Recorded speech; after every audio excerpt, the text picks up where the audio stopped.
The IP that Sony treats like a middle child just had its 10th anniversary. And guess what Sony did for this, anniversary? Nothing. Nothing at all. Bloodborne was released on March 24th, 2015, and ever since the old Hunters DLC, they have said nothing about this IP. They have showed it in compilation trailers for, showcases and stuff like that, but they have said nothing about the IP at all since the old Hunters DLC, hype went down. And even during this 10th anniversary, they said nothing about it on their Twitter.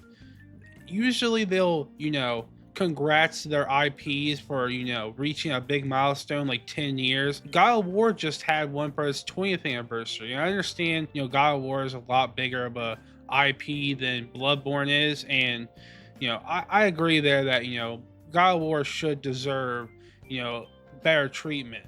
But not even to congratulate it that it's 10 years old is wild. And I really don't understand why they don't capitalize on this. Every time there's a state of play, a showcase, the whole chat is just spamming either GTA 6 or Bloodborne. And every time they do one of these showcases, Bloodborne starts to trend over on Twitter. So it's not like the demand isn't there.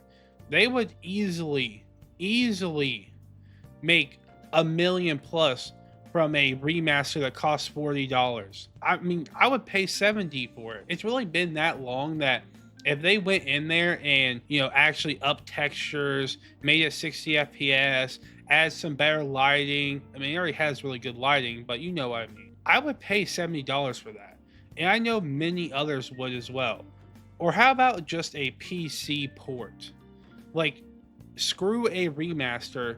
Give us a PC port so people with PCs can actually, mod it and work on it without having PlayStation DMCA them because they made a 60 FPS patch. Like, it's just crazy. And I want to get into that a little bit.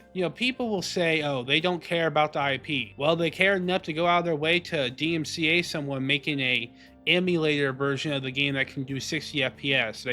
They don't care about the IP, but when it comes to that stuff, they care. So I've come to the conclusion that we will never get a PS5 Bloodborne remaster. It's just not going to happen.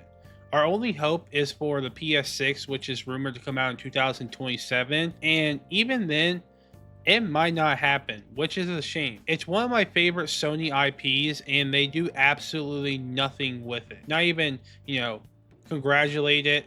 Not even, a little tiny update that could easily unlock it from 30 to 60. They do nothing with it. They let it sit there and have people replay it over and over and over again. I've put in over 100 hours into Bloodborne. I have the platinum for Bloodborne. I played it multiple times. And it's just sad to see. It really is, because people would pay for it. And I don't know if it's, something with the IP and higher ups or what it is, but I don't think we'll ever see a Bloodborne remaster. She said I could have it. 2016, little bitch, I'm a savage. Johnny Depp sue a bitch, make all the baggage. Then I feel like I'm a fucking bandit. RIP, just walk out, perks in the cabinet. Sold them off on my session.